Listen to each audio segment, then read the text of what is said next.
की 13% आरक्षण असताना तुम्हाला आरक्षण कशासाठी? मग त्यांना आम्ही सांगतो की आम्ही तुमच्या रेस मध्ये टिकू शकत नाही. त्यानंतर ते आम्हाला म्हणतात की तुम्हाला शिक्षणापासून कुणी अडवलं, तुम्हाला शिक्षणापासून कुणी रोखलं. पण मला त्यांना सांगायचंय त्याचं कारण आहे का? या देशाला स्वातंत्र्य मिळायच्या आधीपासून आणि या देशाला बाबासाहेबांना संविधान देण्याच्या आधीपासून तुम्ही नोकऱ्या करत होतात इंग्रजाच्या काळामध्ये. त्यावेळेस माझी जमात त्या इंग्रजाच्या काळामध्ये बंद करून स्वातंत्र्यासाठी लढत होती. म्हणून त्या इंग्रजी सत्तेने माझ्या जमातीला गुन्हेगारी जमात म्हणून शिक्का मारला आणि 3 वेळेच्या हजऱ्या लावल्या. मग सांगा आम्ही कशा नोकऱ्या करायच्या आणि कशा शिकायच्या? त्यानंतर या देशाला स्वातंत्र्य मिळालं, या देशाला स्वातंत्र्य मिळालं आणि बाबासाहेबांनी या देशाला संविधान दिलं, घटना दिली. त्यानंतर या महाराष्ट्रामध्ये आणि या देशामध्ये आंबेडकर चळवळ उभा राहिली. आंबेडकर चळवळ उभा राहिल्याच्या नंतर अनेक ठिकाणी दलितांवर अन्याय अत्याचार झाले. ज्या ज्या ठिकाणी अन्याय अत्याचार झाले त्या ठिकाणी इथल्या दलित चळवळीने आंदोलन उपेक्षण केली. आणि त्या दलित चळवळीमध्ये रस्त्यावर सर्वात जास्ती ताकदीने इथला मातंग समाज होता. आणि ज्या ज्या ठिकाणी आंदोलन मोर्चे झाले आणि गुन्हे दाखल झाले त्या ठिकाणी इथल्या मेजॉरिटीनं मातंग समाजाच्या पोरावर बहुसंख्येने गुन्हे दाखल झाले. आणि मग आमच्या अशाच पिढ्या बरबाद होत गेल्या. म्हणून आम्हाला आरक्षण पाहिजे. आमच्या वाट्याचं आम्ही काय कुणाचं मागत नाही. मग आम्ही ह्या सगळ्या मागण्या घेऊन सरकारकडे गेलो तर आम्हाला म्हणल्या जातं आम्ही गेल्या अनेक वर्षापासून ही मागणी इथल्या मातंग समाजाची आहे. गेल्या अनेक वर्षापासून ही मागणी इथल्या मातंग समाजाची असताना ज्यावेळेस सुप्रीम कोर्टाने आदेश दिले इथल्या सरकारला की तुम्ही वर्गीकरण करून इथल्या वंचित समाजाला न्याय द्या, त्यावेळेस आम्ही रस्त्यावर उतरलो. मग आम्ही ज्यांना मोठे भाऊ म्हणतात ते आम्हाला म्हणायला लागले की तुम्ही बेमान झालात, बाबासाहेबांचं खाऊन बाबासाहेबाला बेमान झालात. पण मला त्यांना सांगायचंय अरे जेवढा अधिकार तुमचा बापाच्या प्रॉपर्टीवर आहे ना तेवढाच अधिकार सुद्या इथल्या मातंग समाजाचा सुद्या.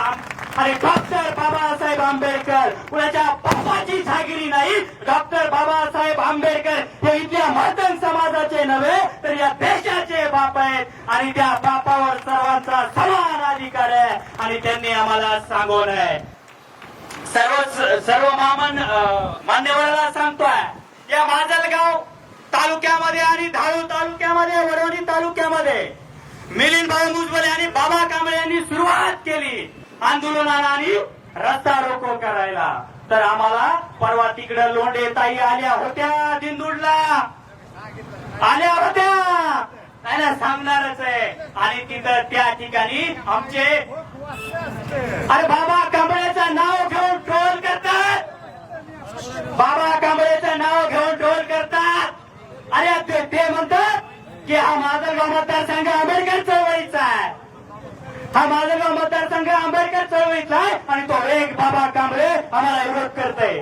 अरे या माजलगाव मतदारसंघामध्ये तुम्हाला माहित आहे का आंबेडकर चळवळ कुणी पेरली?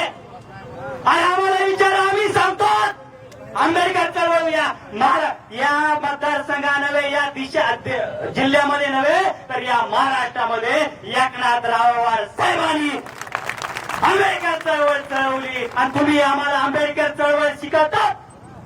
तुम्ही आम्हाला आंबेडकर चळवळ शिकवणारे आहेत कोण?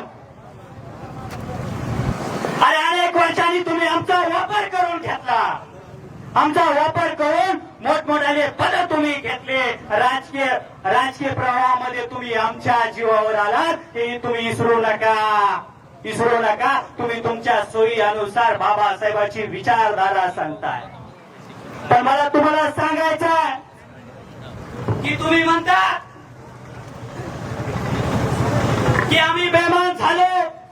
पण बेमानी कुणाला म्हणतात, बेमान कुणाला म्हणतात? हा कार्यक्रम बोलण्यासाठी मिलिंद भाऊ कशाला म्हणतात? अरे लोक मला स्टेजवर शिव्या देत असताना मी कसा का बसू? लोक मला स्टेजवर शिव्या देत असताना मी कसा शांत बसू? सर्वांनाच बोलण्याचा अधिकार आहे, बोलण्याला द्यायचा आहे. पण मला त्यांना सांगायचंय आम्हाला आता मी माझं भाषण आवडतो आणि 2 शब्दामध्ये सांगतो की नाना भाऊ दादा आम्हाला आंबेडकर चळवळ शिकवणाऱ्याला मला सांगायचंय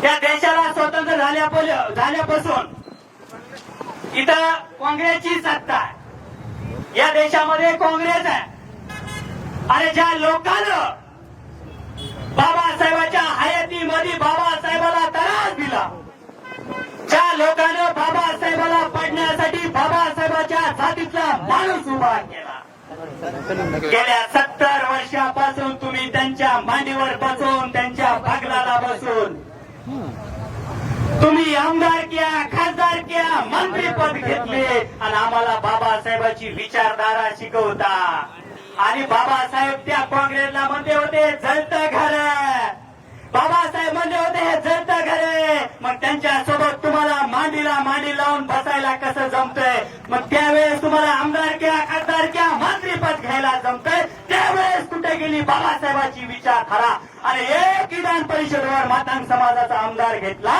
तर तुमच्या पोटामध्ये दुखायला लागलं का हा महत्वाचा प्रश्न आहे आणि मी माझं वाढत झालेलं भाषण थांबवतो यानंतर आनंददादा सुतार साहेब खास मुंबईहून आलेले आहेत आनंददादा सुतार साहेबांना विनंती आपण आपले विचार व्यक्त करायचे आहेत